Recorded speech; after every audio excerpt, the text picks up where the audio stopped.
leen di jaajëfal bu baax di nuyu bu baax nos fidèles amis internautes ñu ngi toog di ñuy teewlu comme nag ni ñu ko waxee sànq dinañ waxtaanee bu baax a baax wàllum justice mais surtout marche bi nga xam ne nii ne am na nekk démb te ñoom ñi ku ci mel ni Djibi Ndiaye mu ngi fa woon dinañ ci ñëw bu baax a baax Djibi ñu daal di des ci wàllum justice bi ak Oumar Sow mi nga xam ne nii ne nañ dafa yëkkati ay kàddu yu grave daal di koy jëmale ci parquet bi mais it ci gouvernement bu bees bi mais surtout nouvelle yi mu génne ay fausse nouvelle lañ loolee lañ daal di wax ñu convoqué ko depuis démb ba 15h jotee tey jile ba daanaka 12h jotee moom Oumar Sow daan nañ koy placer en position de garde à vue.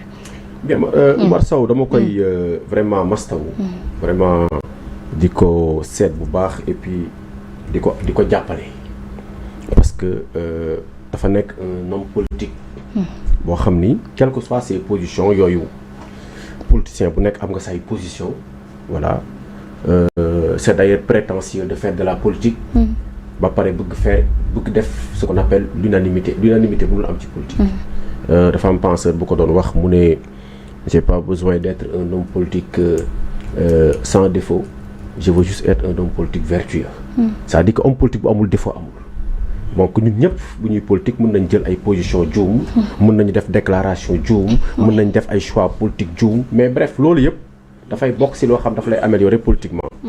mais pour en revenir vraiment à Oumar je pense que ni li ma dégg mu wax ko li nga xam ne man j'ai eu vent de ça dégg ko mu traité ko sur un plateau de télé. man dama considérer que ni procureur war na xool franchement li muy def. ah bon waaw war na ko xool baax a baax a baax. lan la tax mu war ko xool mbir mi da nga jàpp ne dafa yomb wala. non parce que. man dama jàpp ni diligence bi am ci kaw Oumar Sow mais amul problème bu fekkee ni moom dafa considérer que ni li Oumar Sow wax dafa war a daw immédiatement placer ko en garde à vue ñu woo ko enquête ko teg ko mais amul problème ay prérogatives am la na ko def mais Oumar li mu wax par rapport au parquet mais ces propos là ne sont pas nouveaux. ah oui fii la nit toog dans un média ñi ñëpp di ko dégg à une heure d'écoute ndax déclaré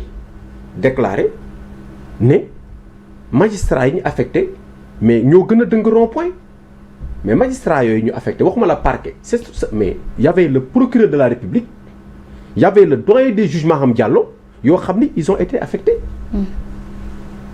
te ki ko wax il est dans le régime te ba mu koy wax moment fi mu toog di ko wax il ne bénéficiait mais d'aucune forme d'immunité ou bien de privilège de juridictionnel dañ ko waroon mën a convoquer comme tous les autres citoyens convoqué wuñ ko ñu bàyyi loolu te même procureur bi moo fi nekkoon. ñu dem ci beneen cas. deuxième cas après man dinaa dellu si propos Oumar Sow mais loo gis dañ koy placer si contexte am. xam nga boo naan justice nañ ko respecté ba ciy woo nit. dafa fekk ni au préalable nga am démarche boo xam ni dañuy xam ni c'est une démarche égalitaire. donc da nga jàpp ne fil bi gudd na. te ñooñu ñëpp dañu leen bàyyi mu sedd. mais Ndack on ne dit pas le droit. on ne dit pas le droit dans ce pays ça fait longtemps qu'on ne dit plus le droit si chasse aux sorcières lañ ne. yaa may dégg parce que da ngay xool procureur nit toog na bokk ci parti yaa may dégg. ñu am.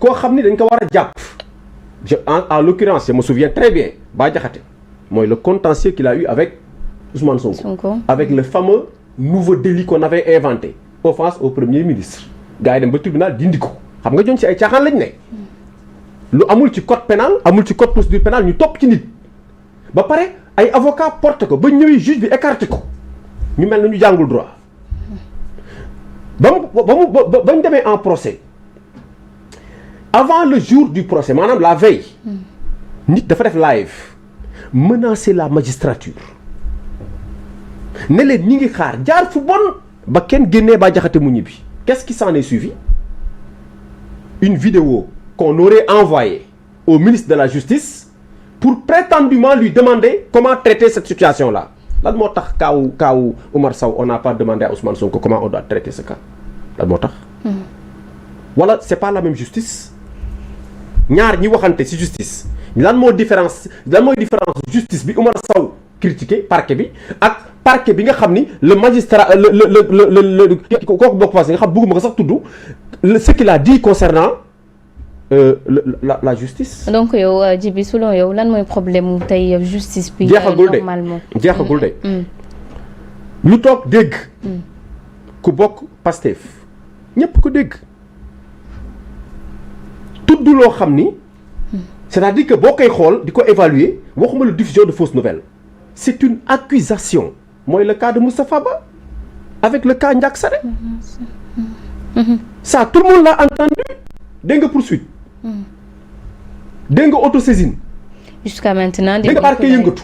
Dégg nga juge d'instruction yëngatu. Dara yëngatuwul. Comme si de rien n'était. Pare wuñu jeexagul.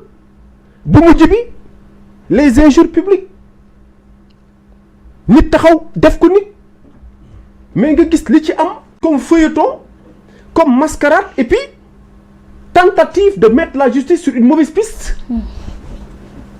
Mais dañu dem ba benn moment mais mooy li juge dem wax dafa metti mais c'est incontestable kenn mënu ko dindi. maanaam waxuma la justice boo xam ni maanaam tey dafa maanaam dañ ko ñàkkal fayda. waxuma la justice boo xam ni tey comme ni mu ko waxee woon j'ai démissionné d'une magistrature qui a démissionné mais fii dafa ne c'est une justice ridiculisée. C'est juge Dème qui parle ah. amul kenn ku toog fii ku gën a xam justice bi juge Dème parce que nag wax ci gémmiñu borom da dàqee ndax on a entendu au Sénégal ici le président de la Cour suprême